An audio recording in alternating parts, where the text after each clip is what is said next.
Hello, and welcome to the Being an Artist podcast. I'm Allie. I'm Liam, and we are the co-founders and leaders of the Being an Artist program. And we're here to explore what it means to be an artist. Now, we want to be very clear. We are not here to tell you how to be an artist. The beauty of being an artist is that what you do and how you do it is completely unique to you. What we are here to do is to provide tools that will enable you to take who you want to be as an artist from an idea to a reality. Everything we're talking about comes from our personal experience living and growing as working artists. So thanks for being here with us. This episode today is all about support. We hope you enjoy it. It always gets so weird when we start recording the conversation. So do you. Okay, no, I'm recording.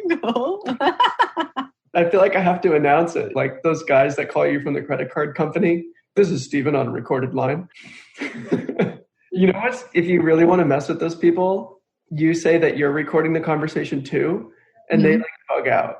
Oh, really? Yeah, which I think is really funny, given that they are recording your conversation. So they're like, hi, this is Steven on a recording line calling from MasterCard. And then you're like, hey, Steven, great to be here with you. Just to let you know, I'm recording this conversation too. And then they're like, excuse me, we need to speak to my manager. And then the manager will come on. I'm telling you, this really happens. And then they're like, sir, you can't record this conversation. They get into it. Why won't they let you record the conversation? I don't know. But it's funny, super hypocritical that you can record the conversation. But also in New York State, you don't have to announce to someone that you're recording their conversation. It's another creepy thing. Yikes. I'm not even going to ask how you found that out.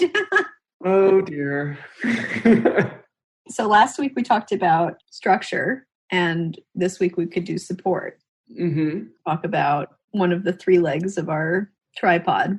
Okay, that's perfect. So I think first everybody should know that the Being an Artist course, we focus on three distinct areas of your life or your creative life, which is structure, support, and inspiration. And that's one of the tenets of the course, is that if you have to have all three of those areas functioning and working in order to sustain your career as an artist. And last week we talked about structure. So now this week we'll talk about support. What do we mean when we say support, Allie? Well, a lot of people, when they hear support, they think of like a lot of different kinds of support, like emotional support, financial support, moral support, what have you. And all those are great ways to support yourself and the people in your life. But we're talking about specifically in being an artist is financial support. Like, how are you funding your operation? And that can look a lot of different ways. The great thing about being a creative is you can be really creative about how you fund your practice or your creative practice. And sometimes it can be challenging because it's not like, oh, I'm a doctor, so I get paid to be a doctor. It's like, I'm an artist, how am I going to pay my rent? So how are you funding your operation? And there's like this whole narrative about the starving artist and the artist who's just like scraping by. And that's rooted in like a million different things. One piece of truth to it, I think, is that artists can find it challenging to handle the financial aspect of their practice. I don't know if you agree with that or not. Something that we talk about on the Being an Artist course is that people have this impression that if you're not 100% funding your art through art, then you're some kind of a failure as an artist. That's a myth that people, I think, really need to dispel, because it's really disempowering, because you think like, I like to view art more as like a startup. You know, like these people that have $1 million startups or whatever, they start up with people investing millions of dollars. It takes millions of dollars to get a company off the ground, and then they usually fail. And I don't know what the high percentage of startups, sometimes 90% fail. And what that means is it's not like they failed, like they just walked out the door and tried some stuff and failed. No, they them and other people invested millions of dollars into this endeavor, and it completely failed. So I think what's interesting is artists have this idea like, oh, like I should be able to support myself from my art. Yeah. And any small business takes about 5 years to become profitable. That's just like a statistic from New York State or whatever. I don't know. I think that idea, it's like a myth that you should be funding your whole art practice from your art. This idea you would just graduate school and then be Basquiat and like selling paintings for $1 million. It just doesn't work that way. So Right. I think part of what people have to get real about is that, yeah, you're going to have to find a way to fund your operation until, and maybe for 5 years, maybe for 10 years. That's real. What I always say is that if you are making 100% of your money from making art, you're either not making enough money or you're not smart. Because if you're making enough money to make 100% of your money from art sales and support a family and put kids through college, why are you not investing? Why don't you have real estate? Why don't you have another business? Why aren't you merchandising? In my view, I don't think there's ever a circumstance where an artist is making 100% of their income off of direct art sales. It just doesn't make sense financially, and it's not sustainable in the short term. And part of the reason why most people give up on their art career after a couple of years is because they're like, oh, I'm not making enough money to like sustain it. Well, why should you be?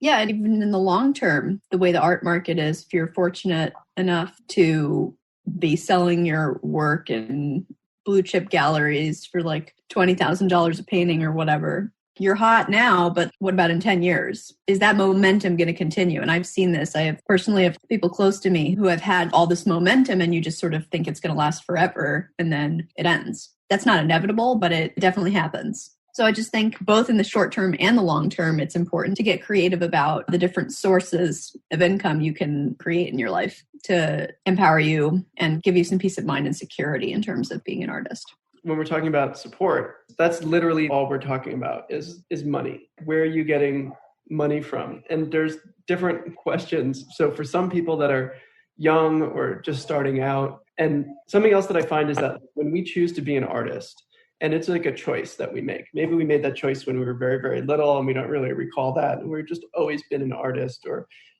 we talk about structure, support, and inspiration. And I think that everybody who chooses to be an artist has at least one of those things. And I think about my dad, who became an artist later in life after he retired. And what he had in place was he had support and he had inspiration. He wanted to do something. He was inspired, and he had support, like as in that his money was taken care of. Like he lived a full life. He had an amazing career, and he was retired. So he could actually take the time and do that. So it's like there's some people that are becoming artists later in life, or it's a second career, and they may have that support structure taken care of. Right. However, there's also younger people that are just starting out and may not have something in place. You may be like wondering about, how am I going to pay my rent? How am I going to get my next meal? And the issue with that is when you're spending all of your time thinking about how am I going to pay my rent, it's going to impact your creative life. Totally. I guess there's really two things that could happen. One is that it could become discouraging for your creative life, or your creative life could become like an escape from your regular life. But either way, that's not sustainable. You can't sustain a long-standing career in the arts if it's an escape from your actual life. That just doesn't work in the long term. And what we're talking about in being an artist is really like building a sustainable practice for yourself. And by sustainable, we're not talking about, let me get this project done. We're talking about like, how do I put kids through college with my art? And if you're not thinking about that, then, well, I invite you to start thinking about that. Right? I didn't really think about that until maybe 2 years ago.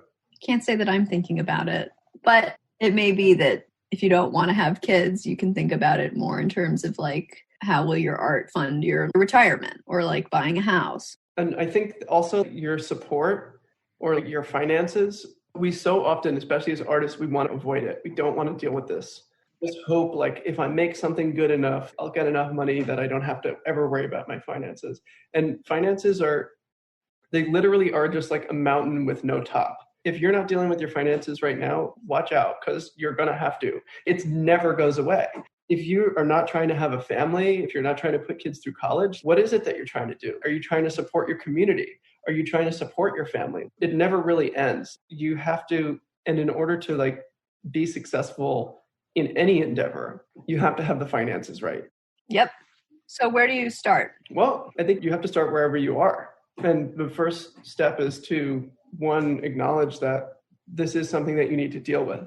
That's part of why we have in the Being an Artist course, each week you're working in these different domains, in the domain of structure, support, and inspiration. You're working on those domains simultaneously. And by working on it each week, you discover what it is that there is to do. one could be in a lot of different places with your finances. If you're somehow completely set up and you're lucky enough to be someone who's independently wealthy or funded in some type of way, then that's fantastic. And there's still stuff to manage. Each and every week, there's stuff to manage, right? That's what I'll say. I think we hear a lot of different things about the support section. I know one of the things that we hear is, can emotional support be in the support section? No. No. What were you going to say? Well, no, I just think that's falls more into the realm of inspiration, feeding your tank, which we'll get to next week. I think what you said about starting where you are, no matter where you are, if you have like a trust fund or you like are $50,000 in the hole, like getting where you are and then creating where you want to be or what you're out to create, having a concrete goal. And then from there, okay, what's it going to take? What's it really going to take? You know, I find that really helpful personally. It can be a little intimidating, but it's more horrible to be in the dark than to know what you're dealing with. And I think a lot of people, when it comes to money, their initial gut thing is like, I'd rather be in the dark than deal with it. But something we'll stand for, and because we're really committed that people be empowered in every area of their art career, and like in the realm of support, what that looks like is really getting real with what's so and what you're out to accomplish, what you're out to manifest. Yeah, I love that you're saying that, because really like getting where you are is the first step. And then the second step is really knowing where you want to go. Yeah. So if you're preparing for an exhibit, for example, you know what? This is all in the world of demystifying stuff, because as artists, we so like to pretend that everything is such a mystery. Like, it's such a mystery. How do I do this? How do I do that? There's no pathway for me. It's so easy. If I was going to be a doctor, it would be so easy. I just go to doctor school and then I'm a doctor. Like, that's how it works, right? It's really like we have to actually take on that we can demystify this process. If you are going to have an exhibit in a gallery, that is going to cost a particular amount of money for you to execute. Mm-hmm. And for anyone who's curious, the gallery doesn't pay for that. The gallery pays for their promotion and they pay for their gallery stuff and all the stuff that they do, they pay for. But they don't pay for the framing of your work, transporting your work from wherever you are to the gallery, the construction of your work, whatever it takes to do that. We pretend like it takes something to do that. I make photographic-based collage art, and it may seemingly be like inexpensive to do, but there are costs involved to that. Like I have to buy paper. I have to, I pay to scans to do high resolution scans of things, and printing and all these random crap that I use, like tape. Yeah. And I guess why it's so important to like get really clear about this kind of stuff is because whenever you're surprised or caught off guard by something, like Allie was saying earlier, that's something that you've been avoiding dealing with. Like nothing is surprising. Like if I'm preparing for a show and all of a sudden I run out of money, it's like, how did that happen? Well, I mean, because I wasn't dealing with it. I wasn't actually present to that. I am going to need X amount of money. Like I'm framing a show right now, and I am currently in the world of pretending that I don't know how much it's going to cost to frame my show. Yeah. But the reality is that if I sat down for a minute and did any like work on this, I could figure it out very easily. If I have 11 pieces, if they're this size, and I could pick up the phone and call my framer, how much is this going to be? How much is that? Or I could look at, for me personally, I just look at what I've done in the past, right?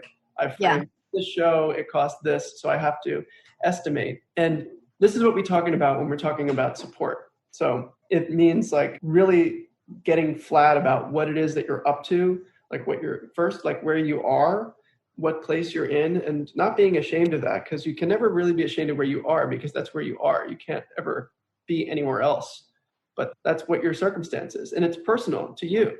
It's your circumstance. I can't tell you what to do because you're the only one that's in your circumstance. So getting where you are, then looking at where you want to be, where you're going, and then sorting out for yourself what it's actually going to take to get there. And in the world of support, it's about sorting out for yourself what it's going to take to get there in the world of finances. What am I actually going to need to do this? Yeah, totally. I just found the studio in Brooklyn that I want to rent, and I'm like totally in love with it. And it's literally perfect for me. It's a little too expensive. And so that's like the support game I'm playing right now, which is how am I going to there's no question that I'm like not going to get the studio if it's offered to me. You know what I mean? It's like, okay, what do I need to do to increase or budget or whatever to have that happen? And the really empowering thing about being in the know with your finances and knowing exactly what you're dealing with means that you don't have to keep saying no to things. I think that's the best thing about knowing where you're at. Well, it's not even about not having to say no. It's like if you need to say no, it's an empowered no. If you're going to say yes, it's an empowered yes. It's because you know what you're dealing with. I don't know if that makes sense or if it's a little too abstract, but that's like a concrete example that comes for me, you know? That makes perfect sense to me, because how often do we have this is actually a great concept that you're bringing up, an empowered no and an empowered yes versus a disempowered no and a disempowered yes. I'm a person that's a yes to everything, but so often it's not an empowered yes. And you all know what we're talking about. It's like when someone's, oh, can you do this? And you're like, yeah, of course. And then 2 seconds later, you're like, oh my God, I so can't do this. Right? Yeah. Yeah. And then like you're staring at someone right in front of you, but in your head, you're like, what the F am I going to do? Right. How am I going to do this? Right. And not like how am I going to do it? Woo, let's take this on, but like fear because like, or someone invites you on a trip, for example. Oh, let's go over here for the weekend. Yeah, totally. And then you hang up the phone and you're like, I can't afford that. But and all that comes from not being really clear about your finances, being flat about it and really knowing. And and it's the same thing with like, so many times you just say no because you think you can't do stuff, but maybe you can, you don't know. And what you're talking me, about by the way. I'm like the opposite of you. I'm an automatic no. Nope, can't afford it. Nope, I can't. I gotta say, whatever. And that's just empowered no, Because you don't really know. It's, I don't really know. But when I'm really real in the world of my finances, I can start saying yes to things. It's pretty amazing for me. Well, what I'm thinking about when you're saying that is, for example, your circumstance now, okay, where you want to rent the studio and it's a little bit more expensive than you thought, or that you can afford. By being really clear about your finances, you know exactly how much money you have, you know exactly how much money you can spend, and you actually know the amount of money that you need in order to afford that studio. Exactly. Well, what's great about that, now this is how these things work together with each other, the 3 legs of the stool that we talk about. So when you're clear about your finances, so you have a clear picture of your finances, you know exactly where you want to go, which is you want to rent this studio in Brooklyn. You know that there's a gap between what you have and what you need. So now that's all super clear. So then you put that now into the structure leg. What type of a structure can you put in place so that you can come up with that extra $200 or $100 or whatever is the difference? Yeah. Now that could be, okay, well, maybe I have to sell 1 more piece a month, or maybe I just have to put in 2-3 more hours at my other job, or whatever it is. Then you put that into your structure. Okay, great. Then you keep asking questions. So if I need to sell 1 more piece a month in order to afford the studio, now how do I do that?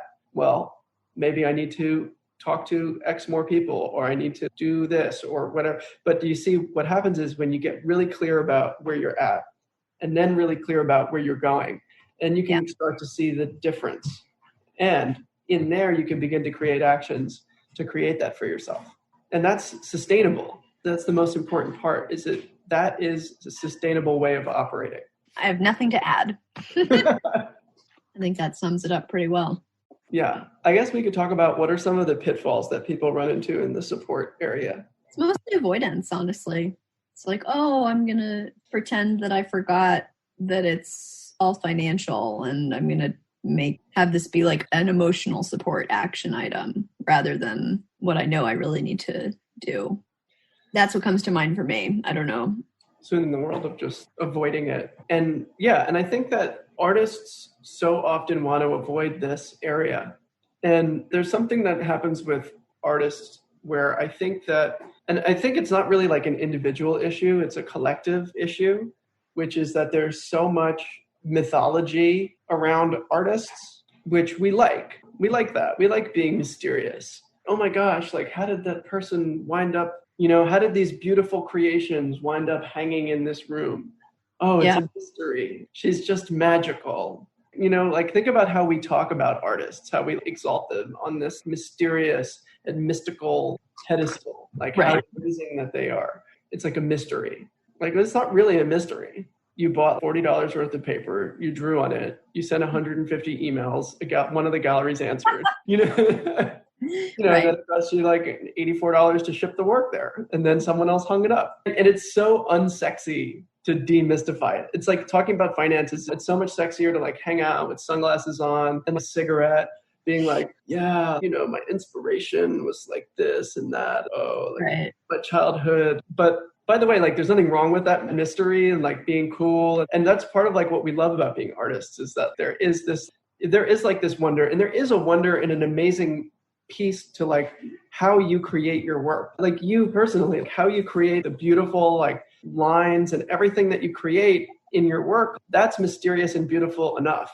And that's what's amazing about being an artist. And like, just because being in that world about the creation of your work, but you can't bring that world over to your finances. That does not work in the world of finances. Finances are like a law of physics. If you don't have $1.50, you don't get a Coke. Right. Like, just no amount of mystery. Yeah, I think that's one of the biggest pitfalls, is trying to bring creativity. And it's hard because you can be creative in your finances, but denying the laws of physics, I think, is part of what people get hung up on. Totally. But one more thing about support that I do want to add is that it's a process.